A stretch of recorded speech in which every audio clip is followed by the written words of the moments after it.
नमस्कार मेरे प्रिय छात्रों, पुनश्च एक बार आप सभी का मनपूर्वक स्वागत।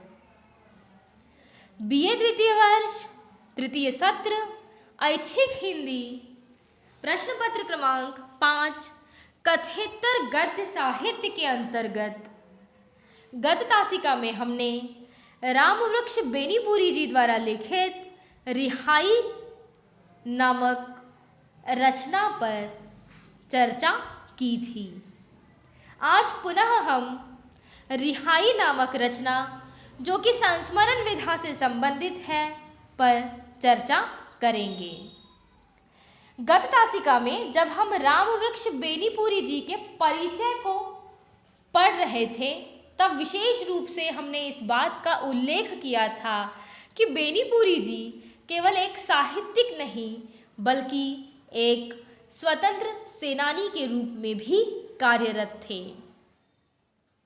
महात्मा गांधी द्वारा चलाए गए असहयोग आंदोलन से लेकर स्वतंत्रता के लिए की जाने वाली विभिन्न गतिविधियों में बेनीपुरी जी का सक्रिय सहभाग रहा है और इसी कारण उन्हें लगभग एक दशक से भी अधिक का समय, एक दशक अर्थात 10 वर्ष से अधिक का समय उन्हें जेल में बिताना पड़ा।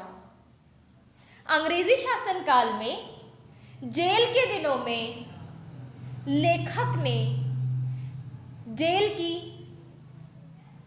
नीरसता को साहित्यिक सृजन के साथ किस प्रकार से सरसता में परिवर्तित कर दिया, इसका उल्लेख बेनीपुरी जी ने अपनी अनेक रचनाओं में किया है, जिनका लेखन उन्होंने जेल में रहते हुए किया था। उन्हीं में से एक महत्वपूर्ण रचना है रिहाई। गत तासिका में रिहाई में चित्रित विभिन्न घटनाओं का उल्लेख करते हुए हमने इस बात की चर्चा की थी कि किस प्रकार से इस नीरस जीवन को लेखक ने विभिन्न गतिविधियों के माध्यम से, साहित्य सृजन के माध्यम से, विभिन्न साहित्यकारों के द्वारा लिखी गई रचनाओं के अध्ययन के माध्यम से अति सरस एवं कोमल बना दिया था। जेल में बिताई हुई विभिन्न घटनाओं का उल्लेख लेखक ने इस संस्मरण में किया है, जिसकी चर्चा हमने गत तासिका में की थी।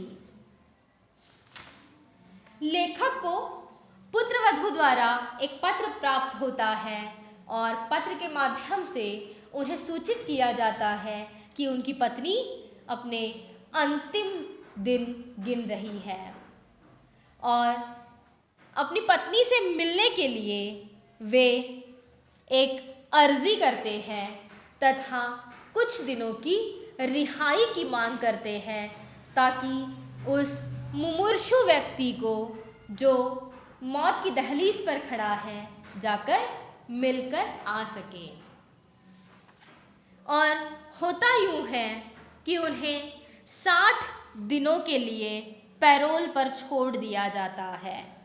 पैरोल से तात्पर्य है थोड़े दिन के लिए कैदी को कुछ शर्तों पर दी गई रिहाई। अब बेनीपुरी जी अपने गांव की ओर चलने के लिए निकल पड़ते हैं। जैसे ही जेल के सभी साथियों को बेनीपुरी जी के रिहाई की बात पता चलती है, एक एक कर सब के सब उनसे आकर मिलने लगते हैं। इसका उल्लेख करते हुए वे लिखते हैं कि इन सबसे मिलते समय सबकी तथा मेरी आंखें सजल है, और क्यों ना हो। लगभग 5 वर्षों तक हम साथ रहे, खेले, फिर बिछुड़न के समय हृदय में एक हल्की सी हूक क्यों पैदा नहीं होगी। लेखक कहते हैं सबसे अधिक कसक हुई थी श्री जगलाल चौधरी जी से मिलकर। उन्होंने कहा कि जाइए, घर पर बीमार है, आपको जाना ही चाहिए, किंतु एक बात कह देता हूँ कि जब आप ठहाके लगाते थे तो ये पत्थर की दीवारें हिलती सी मालूम होती थी, लेकिन आज आपके जाने के बाद ये पत्थर सचमुच पत्थर बन जाएंगे। लेखक कहते हैं कि सीधे साधे आदमी के मुंह से यह कविता कहाँ से फूट निकली। इस प्रकार से अपने साथियों से लेखक विदा ले रहे हैं। एक अन्य प्रसंग उन्हें यहाँ पर स्मरण हो आता है। वे लिखते हैं कि इस जेल में एक विचित्र बात मैं देख चुका हूँ। यहाँ कुछ दिनों से शाम के समय मैं तुलसी द्वारा लिखित रामायण का सव्याख्या पाठ अपने मित्रों को सुनाया करता था। हुआ यूं कि फूलन जी अंग्रेजी में एक पुस्तक लिखने की तैयारी कर रहे थे और पुस्तक का शीर्षक था एपिक्स ऑफ द वर्ल्ड, अर्थात संसार के महाकाव्य। तो मैंने उनसे कहा कि उसमें तुलसीदास द्वारा रचित रामायण को भी स्थान मिलना चाहिए। फूलन जी हिंदी कम जानते थे, इसीलिए बोले कि रामायण के विषय में आप ही मुझे सुनाइए। लेखक कहते हैं कि हमारे साथ चांद बाबू नामक एक और व्यक्ति थे जो फारसी और अरबी के विद्वान थे। उन्होंने भी मुझसे रामायण सुनने की इच्छा प्रकट की। सत्यनारायण भाई ने कहा कि तुम पाठ करो, नैवेद्य का प्रबंध मैं करूँगा। और इस प्रकार से मैं पूरा की पूरा कथावाचक बन गया। कुछ दिनों बाद जेलर, नायब जेलर, जमादार आदि भी कथा सुनने आने लगे। जब रामायण के पाठ में राम वन गमन की चर्चा आई तो सत्यनारायण भाई की आंखों से आंसू की धारा बहने लगी, क्योंकि वे एक साहित्यिक प्रवृत्ति के व्यक्ति थे। उनका हृदय इस तरह से पसीजने लगेगा यह कभी आशा भी नहीं की थी। इस प्रसंग का उल्लेख करने के साथ साथ लेखक कहते हैं कि अपने जेल जीवन में मैं सदा 5 पुस्तकें अपने साथ रखा करता था। पहली तुलसीदास द्वारा लिखित रामायण, दूसरी कालिदास द्वारा लिखित शकुंतला, तीसरी रविंद्रनाथ टैगोर द्वारा लिखित संचयिता, नंबर 4 शेक्सपियर की ग्रंथावली और नंबर 5 इकबाल द्वारा लिखित बांगे दिरा। इन 5 पुस्तकों ने जेल जीवन की कठोरता को, हृदयहीनता को अधिक कोमल और अधिक सरस बना दिया था। लेखक कहते हैं इन 5 महत्वपूर्ण पुस्तकों का उल्लेख करते हुए कि जब मेरा शरीर जंजीरों में जकड़ा, दीवारों से घिरा होता तो मेरा मस्तिष्क कभी जनकपुर की पुष्प वाटिका में विहार करता, कभी मालिनी के तट पर चक्कर काटता, कभी स्वर्ग में उर्वशी का नृत्य देखता, तो कभी वेनिस की मायापुरी में विचरता और कभी हिमालय की चोटी पर चढ़कर पुकार उठता, ए हिमालय, ए फसीले किस्वर हिंदोस्ता, तेरी पेशानी को झुककर चूमता है आसमां। केवल इतना ही नहीं, इन पुस्तकों के अतिरिक्त मैं हमेशा अपने आप को साहित्य रचना में डुबाए रखता। लेखक लिखते हैं कि जब मैं 60 दिनों के लिए पैरोल पर छूट रहा था तब मेरे पास 2,500-3 हजार पृष्ठों की पांडुलिपियाँ थीं। पांडुलिपि अर्थात हस्तलिखित प्रति। मैंने सोचा था कि बाहर जाते ही इन्हें बेचकर 8-10 हजार रुपये बना लूँगा, लेकिन मैं जानता नहीं था कि इनमें से सिर्फ 100 पृष्ठों की माटी की मूर्तें यह रचना 5 गुनी 7 गुनी रकम दे देंगी। तो मैं इन पत्थर की दीवारों के साए से अब दूर खड़ा हूँ और घर जाने से पहले उस दीवारों को, उन सलाखों को निहारते हुए लेखक लिखते हैं कि लोग कहा करते थे, आदमी हर चीज़ को सपने में देखता है लेकिन जेल का सपना कभी नहीं देखता। पर मैं सच कहता हूँ, जेल जीवन के 10 साल हो गए हैं और हमेशा ही मैं सपने में देखा करता हूँ कि फिर मैं हज़ारीबाग जेल में हूँ, अमुक सेल में हूँ, अमुक पेड़ के नीचे हूँ, या तो गुलाब के फूलों और कलियों से लदे पौधों को एकटक देख रहा हूँ।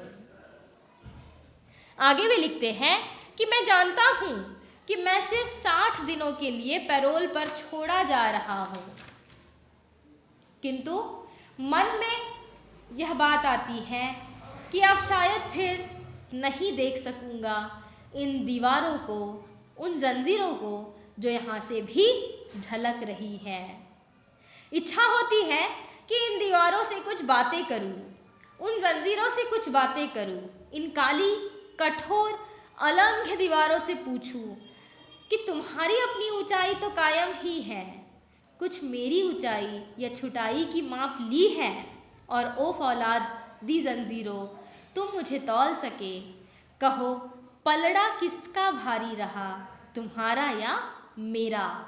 और यह कहते हुए लेखक लिखते हैं कि आज कुछ गर्व का अनुभव निश्चित रूप से हो रहा है, क्योंकि इन सलाखों के बीच रहते हुए भी मैं अपने कर्तव्य को निभाने में पूरी तरह से सफल रहा हूँ। और इस समय मुझे कबीर की वाणी याद आ रही है। कबीर का कहना था कि यह चुनरी सुर नर मुनि ओढ़े ओढ़े के मैली कीनी चदरिया, दास कबीर जतन से राखी जस के तस धर दीनी चदरिया। अर्थात मोह माया और तृष्णा का जाल चारों तरफ फैला है, किंतु इससे सावधानी पूर्वक स्वयं को बचाकर चलना ही वास्तव में जीवन का जतन है। और इस उक्ति को सफलतापूर्वक लेखक जीकर यहाँ से बाहर की ओर अब चल पड़े हैं। वे बड़े गौर से उस सारे क्षेत्र को निहार रहे हैं जहाँ उन्होंने 5 वर्ष से भी अधिक का समय बिताया है। वे उन दीवारों से प्रश्न पूछते हैं, वे उन सलाखों से प्रश्न पूछते हैं, वे उन ऊंची ऊंची दीवारों से प्रश्न पूछते हैं जिनके बीच उन्होंने अधिक समय बिताया है। और तभी बूढ़े जमादार द्वारा कहा जाता है कि क्या सोच रहे हैं, चलिए बस छूट जाएगी। और इस प्रकार से लेखक वहाँ से बाहर की ओर चल पड़ते हैं। बस, रेल, जहाज़, फिर रेल, फिर बस, और बेदौल से पैदल ही बेनीपुर की ओर लंबे डग भरते हुए अब वे अपने गांव की ओर बढ़ रहे हैं। इस संस्मरण के अंत में वे अपने गांव बेनीपुर के विषय में लिखते हुए कहते हैं कि बेनीपुर एक छोटा सा गांव, यही 70-80 घरों का गांव, छोटे छोटे किसानों, गरीब मजदूरों का गांव, जिसने कभी पक्का मकान नहीं देखा। फूस के खपरेल के छोटे छोटे मकान यहीं से झांकते हुए दिखाई पड़ते हैं। वह पीपल का वृक्ष जो कभी इस गांव का आकर्षण हुआ करता था, बाढ़ द्वारा समाप्त हो गया है और अब मेरा यह ग्राम उजड़ा उजड़ा सा लगता है। जैसे ही वे अपने गांव में पहुंचते हैं तो देखते हैं कि सारा गांव दौड़ रहा है। जो जैसे तैसे उठी धावा। जैसे ही गांव में प्रवेश किया, उन्हें देखकर जो जहाँ था वैसे ही उठकर उनकी ओर चल पड़ा। और इस प्रसंग को देखकर वे लिखते हैं कि राम बनने की जरूरत कहाँ, किंतु राम के अयोध्या लौटने के दृश्य की एक छोटी सी झांकी मैं पा रहा हूँ। जब श्री राम 14 साल के पश्चात अपने स्थान पर पहुँचे थे, तब जो दृश्य था उसकी एक हल्की सी झांकी मैं भी पा रहा हूँ, क्योंकि मुझे देखकर गांव के सभी लोग मेरी ओर दौड़कर आ रहे हैं और लिखते हैं कि अपनी अयोध्या के लिए हर आदमी राम ही है। अंत में उल्लेख करते हैं, यह रानी, यह प्रभा, यह दुल्हन, यह देवेंद्र, यह जितिन, यह महेंद्र, यह मौसी, राजकुमार, जवाहर, पन्ना, गोपाल जी भाई, बहादुर भाई, चुल्हाई काका आदि सब के सब वहाँ पर उपस्थित है और कहते हैं, ओ फौलाद की जंजीरों तुम कहाँ गल गई, ओ पत्थर की दीवारों तुम कहाँ धंस गई। अब मैं फिर से अपनों के बीच हूँ, अपने घर में हूँ, तुम्हें सलाम, सदा के लिए सलाम। लेकिन अंत में पुनः एक प्रश्न चिन्ह उपस्थित करते हैं कि क्या सचमुच सदा के लिए। यहाँ पर रिहाई नामक संस्मरण खत्म होता है। इस संस्मरण में लेखक रामवृक्ष बेनीपुरी जी ने स्वतंत्रता संग्राम के दौरान अंग्रेजी शासनकाल में जो समय जेल में व्यतीत किया था, उस समय के विभिन्न जीवनानुभवों को चित्रित करने का प्रयास किया है। उस कठिन समय में, उस नीरस समय में किस प्रकार से साहित्य सृजन तथा विभिन्न साहित्यकारों की रचनाओं के अध्ययन से जीवन कोमल एवं सरस बनता चला गया तथा अपने छोटे से गांव बेनीपुर का भी उल्लेख इस संस्मरण के माध्यम से, उसमें चित्रित विभिन्न घटनाओं के माध्यम से लेखक करते हुए दिखाई दे रहे हैं। विशेष रूप से स्वतंत्रता के समय जेल जीवन की कठोरता और हृदयहीनता को किस प्रकार से उन्होंने सहा तथा उसे सरसता तथा कोमलता में परिवर्तित किया, इसका उल्लेख विभिन्न घटनाओं के माध्यम से लेखक ने रिहाई इस संस्मरण में किया है, जिसका अध्ययन हमने अति विस्तार से किया है। अगली तासिका में हम पाठ्यक्रम में समाविष्ट अगली महत्वपूर्ण रचना महात्मा गांधी की ओर बढ़ेंगे, जिसके लेखक हैं राम कुमार वर्मा। धन्यवाद।